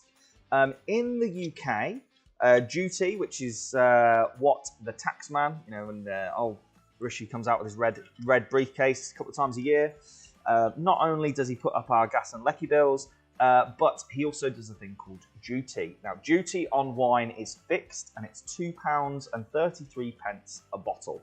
And that's for a 75 centilitre bottle. Whether that wine costs £5 or £5 grand, the duty on it is £2.33. Now, as you'll know, glass costs the same, shipping costs the same, cardboard costs the same. Pretty much everything is fixed on the wine. So when you spend £5, about 29 pence is going on the liquid inside it. When you jump up to that mark that most people were sitting at, around kind of £8, £8.50, the money for the liquid inside jumps up to £2.50. So you've gone from 29p to £2.50 just by trading up by £2 to £3. So you get a much better quality and experience at about £7.50 to £8. And also, you know, wine is a farmed product. It's grown by people. The only way to do it at the bottom end of the spectrum is to use machines and really poor mass production techniques, which is why it might taste great, but there's a lot of powdered additives in there, powdered sugars, powdered acids. They tend to give you the really bad heads. Bad for the head. Bad for the head. But you know, you ask yourself, if you were being paid 30p versus £2.50 for something, how much love, care, and attention would you put into both of those? So yeah, we want free-range eggs, fair trade coffee. Fair trade doesn't really exist, does it, in the wine world? There isn't really such a... There's no... Because fair trade as a phrase isn't just words. It's actually like It's an organisation. It's an organisation. Yeah. It's a group with rules and a governing body, essentially. That doesn't actually exist in wine. No, it doesn't. And I mean, it does, but not very well. So fair trade as an organisation... Don't touch the cable because you'll be knocking the Michaels on. This is what happens when it's done. I know. Fiddle with it. I know. Fair trade as an organisation have branched into Chile, and they have branched into South Africa. So if you go into Co-op, there's quite a bit of fair trade marked wine, just the same logo as you see on your coffee. But it hasn't really got into the wine industry properly, you know, because it's just on those two outliers. However, last year, there was an organisation that launched called the Sustainable Wine Roundtable. It brought together lots of different wine companies and people big people from the wine industry to form a new organisation that was really focused on two things: sustainability in terms of the planet, in terms of carbon footprint and all that sort of stuff, and then sustainability in terms of people. And the wine industry, unfortunately, is rife with people exploitation, with labour trafficking and that sort of thing. We were lucky enough to join that organisation this year. It opened up to more members and we've joined in. And we genuinely believe it's the future of drinking wine in a responsible way. Like Dan said, we like our free-range eggs, our fair trade coffee or chocolate and that sort of thing. We are awake to the provenance of lots of different things, especially when we go to restaurants. You know, I used to be in the restaurant industry. Everybody wants to know about where that food on their plate has come from, but they never ask me where the wine has come from. In fact, if anything, they just want to get the best value for money. Sometimes that can mean, you know, exploitation of people or possibly the natural environment.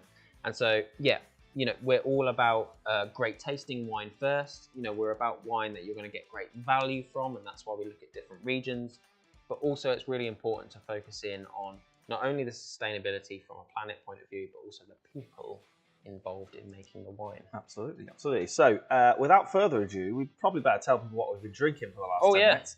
It's a good job we've got a whole bottle. Yeah, wine number 5. Are we ready? Go. What have we got? Oh, I'll pop it on the marker, shall I? Yeah, Ginger and the Boss already noticed that you snuck a second glass in on this, so Sam's clearly a big fan. Number 5. Yep, so red wine number 5. We are, not that one, there we go. We are in Spain. We are in a region called Cariñena, which is the Spanish word for Carignan. And if you do know your wines, or if you dabble, you'll know that Carignan is a French red grape. Well, actually, it's a Spanish red grape. It was born out of this region, but we're not drinking Carignan tonight. We're drinking Garnacha. Garnacha is the grape. Maybe you know it, maybe you don't. If you're in France, it's called Grenache. So perhaps you might have seen the word Grenache bandied about on some wine bottles. Grenache or Garnacha, it's the same thing, it's just different language.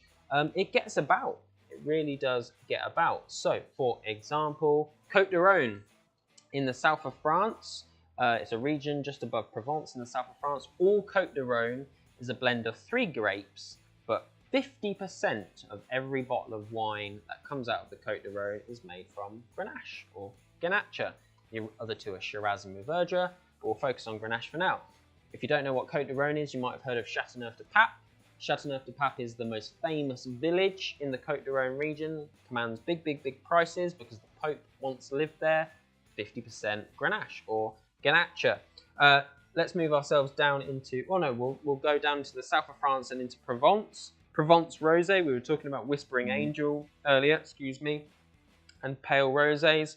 Most of them start with Grenache or Garnacha.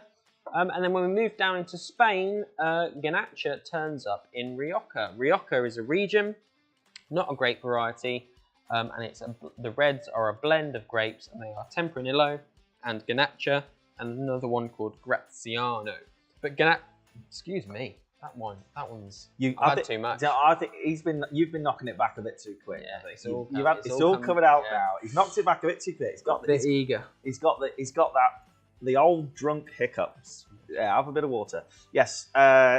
I don't even know what he was saying, so I can't even just fill in here. No, don't worry. No, don't worry. So yeah, Garnacha turns up, or Grenache turns up in blends everywhere, but as a single varietal, as a wine, as a grape on its own. When we say single varietal, what we mean is where it's just one grape in the bottle. You don't see a lot of it. Reason? Grenache is super fruity. It produces loads of red fruit, and it does it really easily. The way it does it really easily is it really inhales the sun. It loves a bit of sun. Get Garnacha or Grenache in a hot area like the south of France or Spain. It will suck up that sun and it will produce lots of red fruit flavours. But what it tends to do is lose its structure. Okay, snobby word alert, structure. What the hell are we talking about? When we're talking about structure in wine, we're talking about those other things, the body and the tannin and that sort of stuff. We're talking about the things in a red wine that make it feel thicker in the mouth, that make it feel chewy almost, it make it feel robust, make it feel like you're having something more than a glass of water. Get Grenache out in the sun, sure, it will become nice and fruity, but it will go, and this is an actual term that we use in the wine industry, flabby.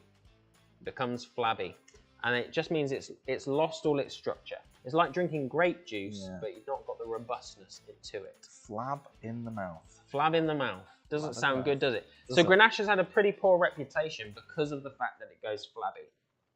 That's why we tend to see it blended with other grapes that provide structure. So Shiraz and Mourvedre in Côte de Rhône are big, bulky, muscular reds that have plenty of tannin and body that can back that up. The same in Rioja. So single varietal, why the hell are we touching it then, Sam, if it's flabby and nobody wants flabby? Well, that's kind of changed recently. Spanish winemakers in particular have realised that if they're particularly careful about the amount of time Garnacha spends in the sun, they can actually sort of fashion it into a red wine that still maintains its structure, still maintains a bit of tannin and a bit of body and a bit of weight, but is an absolute fruit fest. And this is a fruit fest. I mean, it is a fruit salad of a red wine. It's also very high in acid, Garnacha, so it clings on to the acidity. Even though the sugar is coming up as we get ripe in the sun, it naturally clings on to its acidity really well, better than almost any other red grape. It's certainly in Spain, which makes it refreshing, thirst quenching, but also one of my favourite things about Garnacha, the high acidity makes it fantastic at pairing with high acid food like tomatoes. We all love bolognese, lasagna, moussaka, anything that's, got a big old tin of chopped tomatoes in there. Tomatoes are packed with acid, and you need a high acid red wine to match up to them. Well, if you're cooking with tomatoes, always add a bit of sugar into the pan as well. Sugar, to balance out the acidity. Sugar and salt, just to calm down the acidity of them. So yeah, you need a red grape that's going to match up to them. Garnacha is a fantastic one. Sangiovese is another good one for that. Right, that's number 5. Get it finished off. Sam's already got his third pour on the go. Number 6 then, please, guys. Get it poured out, get it in the glasses. Jojo's just jumped into the Q&A. It's all gone a bit quiet. Yes. I don't know whether everyone's just really enjoying the wines, or have you picked a load of whoppers this month again? I think they're all fairly high. We started at 13.5 on the reds, 13.5 again, and then this baby's 14.5. Yeah, so. we're going big. Number 6 is a absolute beast. It is a beast. Whopper XL for number 6. So, do the legs on wine give any indication to the flavour? So, good question, and yes is the answer. Most people ask us, do the legs give an indication of quality? And I always have to say no. Legs have got nothing to do with quality, but yes, they do have something to do with flavour. So the legs, what the hell are we talking about? We're talking about that thing, if you swirl your wine in the glass, the nature of like the wine clinging to the side of the glass. You can see like the teardrops coming down the side of your wine glass. Oh, lovely, well demonstrated on the wine cam. There we go. What do they mean? Well, they come back to something we've already talked about tonight, sugar. The more sugar that is in this wine, the more viscous it is. Remember that from GCSE Science? Viscosity, and the more it clings to the glass. So a white wine that's super high acid and low sugar won't cling particularly much. A red wine from a cooler climate will cling a little bit. A red wine from a super hot climate where acidity's really come down and the sugar's gone up will cling quite a bit. And then a dessert wine or a port where the sugar's super high will cling to the side of the glass loads and create those sort of big tears that stay there for a long time. So it's sweetness. It really is sweetness, and that's about it. Cherry smoky, blackberry, cranberry, cherry, blackcurrant. We're getting a lot of that going on. We also got smoky, like a vintage Dame Judi Dench. A vintage? I knew they'd deliver. Yeah, but I think Judi Dench is just vintage in general. She's just vintage, yeah. Vintage. But yeah, like a vintage Dame Judi Dench. Is this what we expect Dame Judi to smell like? And taste I like? think she'd smell like this. Maybe. She'd smell like a fine wine, I think. I hope so. Yeah, I can imagine so. Where in comparison to someone like Helen Mirren, that probably has a much more floral scent. She's more like Judy's aromatic. Judy's definitely on the vino scale of scent, I think. I don't know how we got here. Taking a very strange turn. I'm uncomfortable. Wine 6 and it's gone very, very, very different. Wine 6 is a cracker. Drank it as 5 by mistake. Dough. My kind of wine, says Beardy Bob. Wine 6, very oaky smell. Wine 6, very oaky. He's going to be disappointed when I tell him there's no oak. Oaky smell. I think people. Do you know what? I think that people just.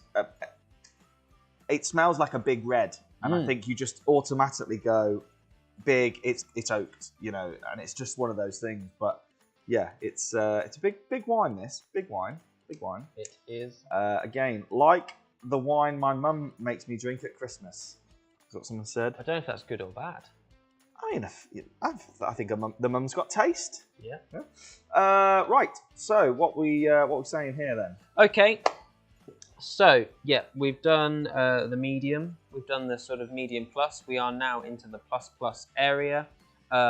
Remember, we've talked about acidity and sugar, and we've talked a lot about the weather and how the influence of weather changes the flavour in the glass. We're going about as hot as we can for winemaking regions, and we are in southeastern Australia. We're talking not that far from the equator, if you remember my little map. And yeah, it's super roasty toasty there. Who could forget? It was an incredible bit of content. Incredible bit of content. So we're in Australia. When we're talking about Australian red, we tend to talk about two things. We talk about Shiraz. So Shiraz from Australia, Shiraz in the Barossa Valley, fantastic red wine, and then Cabernet Sauvignon. These are two great varieties that love a bit of heat. If you're going to find them anywhere else, for example, Shiraz in the southern parts of France. On the marker, sorry. In the southern parts of France or in Australia. If you're going to talk about Cabernet Sauvignon, we're going to think about California, the hottest parts of Chile, and again, Australia. But for this wine, we're going to bring the two together. We're going to blend them together. We're going to take a little bit, half and half, nearly, half and half of each, and bring them together. Why the hell would you do that? Well, as much as they are both full-bodied, big, beastie red wines, they're actually quite different. Shiraz is very much red fruits in flavour, and it's spicy and peppery. Sometimes people say it's smoky in flavour, Shiraz. Yeah. Especially when it gets a lot of heat. Smoked meat is actually a flavour profile for Shiraz that's quite often comes up. Cabernet Sauvignon, however, is very much in the purple fruit territory. You know, blackcurrant, blackberry, blueberry, that sort of area. Cabernet Sauvignon is the son, if you like, is the love child of Sauvignon Blanc. Sauvignon Blanc and Cabernet Franc have a little Tinder hookup. Super like. And they made Cabernet Sauvignon. The two grapes, Sauvignon Blanc, Cabernet Franc, interbred and made Cabernet Sauvignon. And so Cabernet Sauvignon, as a result, has a little bit of that herby nature that we talked about way back with that Italian Sauvignon Blanc. So as much as it's purple fruits and all that sort of thing, there is like a green herbiness. Bring them together, Christ, there's a lot going on. Tons going on with this wine. Big. Big wine. Both are very thick-skinned. The tannins are big. And you'll be surprised to know no oak... Stop fiddling with the cable. You'll be surprised to know no oak aging. We tend to bring a bit of oak in to smooth these wines out. This is where oak is handy to calm these wines down. Yeah, do you know how if you were to like put a gun to my head and say, has this had oak or not? Because it's not as like smooth as like when oaking smooths red wines, right? Yeah. It's still got that kind of bit sharpness that I think some red wine drinkers don't enjoy. I'm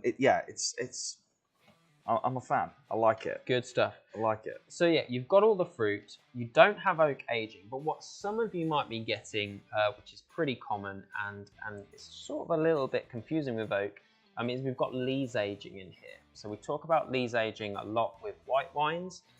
So there's two types of aging. There's oak aging in wooden barrels, create spicy, toasty, woody flavors.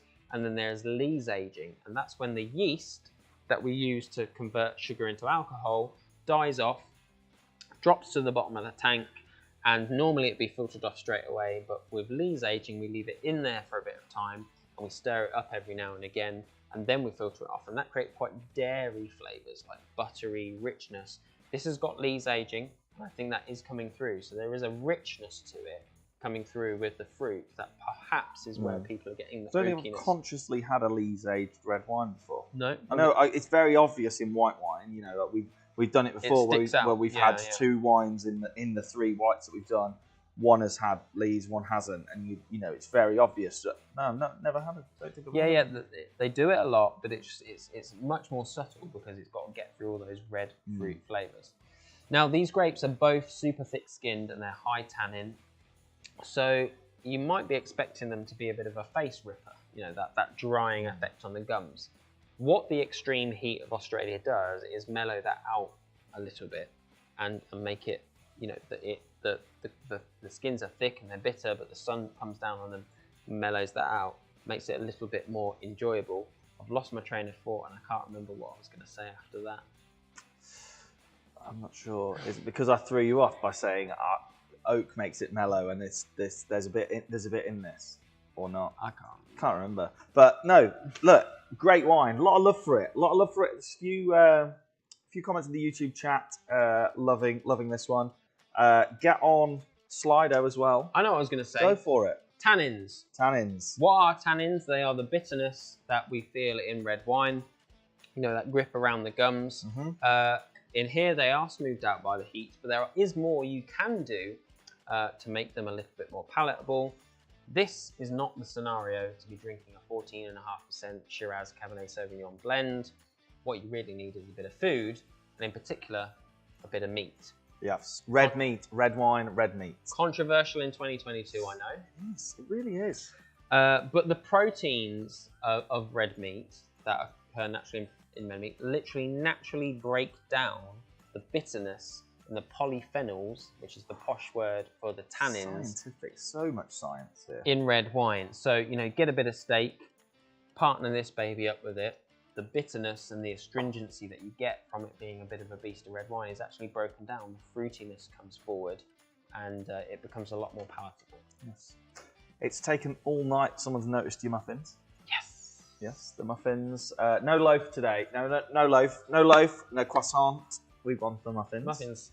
Muffins today. Enjoy those tomorrow. Stop twiddling that cable. Sorry. The people at home are going to be sat there hearing.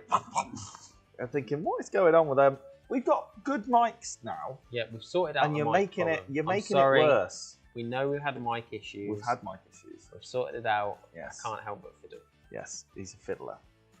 He's a fiddler. Maybe that was a bad phrase. That was a bad phrase. Yeah. Sam's not going to be here next time. Don't cancel me. No, getting cancelled. But no, there you go. Yeah, number 6. I think we ended on a high there. Definitely. I've thoroughly enjoyed that one. My kind of red. Definitely. Well, I'm not sure what's going on there. Yes. No loaf today, I'm afraid. Right. Unless there's any more questions, you can throw them in YouTube. You can put them on Slido. Remember, if you haven't jumped on there yet, it's slido.com. And the event code is SG Wine Tasting, or you can use that handy little QR code that is on screen. Otherwise, look, if you enjoy doing these and you don't want the hassle of having to remember to do it every month, I can barely remember. You barely remember. I barely remember. But you don't want to have to remember to order it every month. We will shortly be sending an email around about subscribing. Subscribe to TBYB. Yeah, you can subscribe to Try Before You Buy. So it will automatically order you one every month. And you get 10% off. You do get 10% off as well. 10% off for subscribing, so you can subscribe. In your box this month, if you've been doing it for a while, a slight change. In your box, you have a printed wine voucher. So your £10 voucher for joining is printed with a unique code in the box. So your code is there. You will no longer be emailed, but very shortly an email will land with the wines we've had tonight. Your code is valid on any wine we have, not just the ones from tonight. About to have a bit of a sale, aren't we, Sam? Yes. A bit of a spring sale. Spring sale. Spring has sprung. We've got a lot of really good wine coming in for summer, but to make room for it, we've got to clear the shelves a little bit. So we've done a little stock take. I say we. He's done it. Yeah. He does all the hard work here. I just drink the wine. He's done a stock take. We've got some leftover stuff. We're going to absolutely slash the hell out of the prices, like ridiculously slash the hell out of the prices. So you'll see spring sale go live on the 1st. What day is it today? 29th. 29th. Yes. In 30 days. 30 days this month. 30 days in May. Yeah, so it'll be So a whole month of really slashed prices on some bits and bobs. Get in there and get those. There is nothing wrong with these wines, guys. Don't think that we're slashing prices for anything other than the fact that we want to make room for the summer stuff. Get on there and enjoy that. Use your £10 voucher on that if you want to, or use it on another Try Before You Buy, or use it on some of the wines tonight, or it's printed in a voucher. Give it to a friend. Give it to a friend, yes. Yeah. But why give your friend £10, Sam?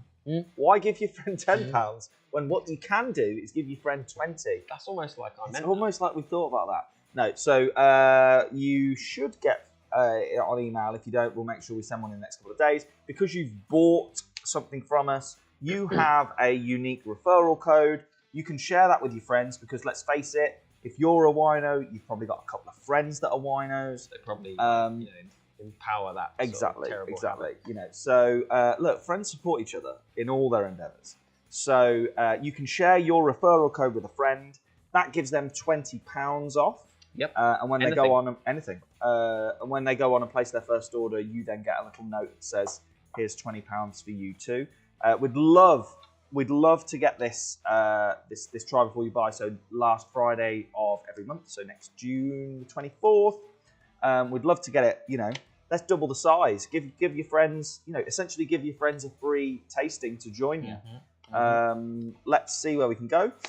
We had a question, got a couple of votes. How about a final poll for wine of the night? So here you go, as if by magic. Oh, wine of the night. I have gone 1, 2, 3, 4, 5, 6. Oh God.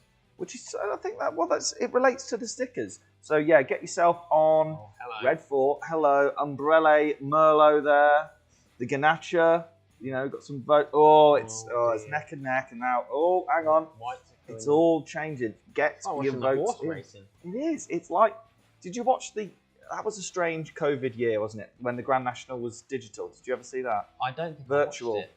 Very bizarre, very strange. Oh, it's all changed. It is all changed. We keep Red 6, a lot of a lot of red 6. We tend to save the best till last, but there's also some like wine science to it, isn't it? You know, wine, you've got to go up the body. You've got to go up the body. You can't. There's no going down when it comes to wine. We have to get bigger and bolder as we go, because otherwise if you went the opposite way, the wines would taste awful.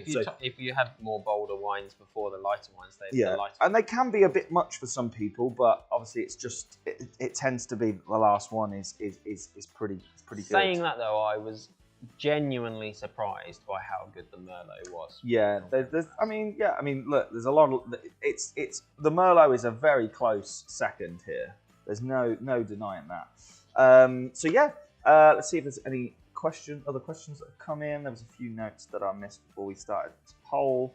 How about final poll? Yes, done. Thanks, guys. We are sozzled and shall explore lots more. Good stuff. That's all we're here for. That's all we want from life. There's a few people. Obviously, we had a couple of comments tonight. Oh, we've done a wine tasting here, and they said, oh, we've done a wine. We like to think we're different, and if we're not different, we'd love you to tell us. Yep. I've never been to a wine tasting where people have got this pissed. No, it's. I mean, I'm struggling. This is how we enjoy wine. Wine is meant to be drunk, not in a little 50ml thimble.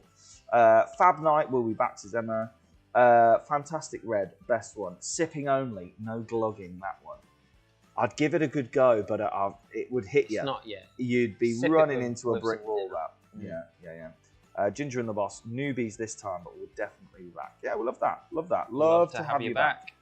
Where do I pick up my referral code? Great question. So you will be emailed it. We will send out an email with everyone's referral codes in, and it's a little link at the bottom. Or if you go to the Smash Grapes website, so smashgrapes.co.uk, and you click on the little star icon at the bottom right, that opens what we call our wine. It's not Mirror. It's this. It is this side. Look at him, Sam the weatherman over here, operating in Mirror. You know, naturally now. No, if you click on the star, that will open the wine token portal. So wine tokens are our equivalent of club cards. So you get points for purchases on your birthday, sharing, all of this kind of time. Right. What you need to do is if you open that panel up, it will allow you to then find your referral code. If you're on your phone, you can click WhatsApp, text, email. If you're on a computer, Facebook, whatever else, you can share your code there. Otherwise, just send us a little note. You can use the web chat. You can send us an email on the contact page, all that kind of stuff. We will send it across to you as well. Yeah, and actually on that note, guys, we're not just trying to sell wine here. We're trying to build a community. We're trying to build a community of people that enjoy wine and don't want to buy into all of that snobby bullshit that comes from a lot of the big wine sellers. So it doesn't matter if you're in a restaurant, on a date, at a wine shop. It doesn't matter if you're in Aldi. We really don't care. If you want to jump on the chat on our website, on the little chat widget, say, hey guys, I'm in Aldi. I want to get a wine in because I'm cooking spag bowl tonight, and you know, what do you think's best? Do it. We will be so happy to hear from you. We'll give you the best response we can. You know, we don't just shop with ourselves. You know, we don't only drink our own wine. We both are Aldi shoppers, Lidl shoppers, that sort of thing. We can hopefully give you some advice and hopefully guide you in the right direction. We're not just about selling our own wine. We're about hopefully guiding you towards just better enjoyment of wine in general. So use the chat app to get in touch with us, and we're more than happy to help. Carmenere fan out there tonight. Lidl have got a fantastic Carmenere in at the minute. It's great, yeah. They've just, it's a new in. It's like a special. It's great. Really good. Really good. Jojo is feeling how Sam looks. Hey, what do you mean how Sam looks? I think she means she's 6 glasses in. You squirted me in the eyeball, man. That was not how it went down in rehearsals. That was not me. That was in. That is not how it went down in rehearsals. It's fine. Last time Ginger and the Boss went to a wine tasting, the boss fell out with the landlord and they've not been back since. Oh dear. Oh dear. Tends to get. Well, it depends how free pouring the wine is. It gets Maybe emotional. the landlord was stingy. Landlord could have been stingy. Yeah. We don't have that problem in our live tastings. No, our live tastings are, if I've anything, been carried the other out. way. I've been carried out. The other way. The other way. You know, we go too far. Thanks, guys. We're Sozzled. We shall explore more. Great. Right. There we go. Thanks a lot. We will hopefully see you on the next one. Bring a friend. Please. Like, it's very simple maths. If you bring a friend along, we'll be twice as big. Simple as that. And you know, again, you can essentially bring a friend for free. Use your referral code, which we will send out tomorrow. We'll send it out. There's a promise. There's a promise. We'll send out everyone who's on tonight. We will send out your referral code, and if you are able to share it to someone else that you think would enjoy it, they can essentially get a try before you buy for next month and just pay the postage. Juicy. How about that? How about that? How about them apples? That is juicy. And it'll put £20 into your Wine Tokens account as well for you to use in future. 2 or 3 bottles for what? Exactly. Why not use that £20 worth of Wine Tokens against our sale that is going to launch as well? You get a lot of wine for that. We're going to be poor. There's some good stuff. But we're going to get a lot of people drinking good wine. That's what we're all about. Right, so, yeah, there's my plea. 6 wines in. Bring a friend. Bring a friend next time if you can. But look, we've had a fantastic time. We're a bottle in. He poured a couple of extra glasses as well, so we're probably slightly over that. And, oh, I've still got the live poll going. That's why we might not have a lot of questions and comments. I'll give you 30 seconds to see if there's any more questions. Sorry. I'm clicking buttons and we're all over the place. But yeah. Thank you, guys. Thank Thanks you. for joining. It's probably the best turnout we've had. Yep. In terms of numbers. The questions have been great. Keep the questions coming in. Really enjoy it, guys. We do this because we love it, and the questions are great. And so, yeah, keep getting in touch. Exactly. Right. But from me and Sam, thank you very much.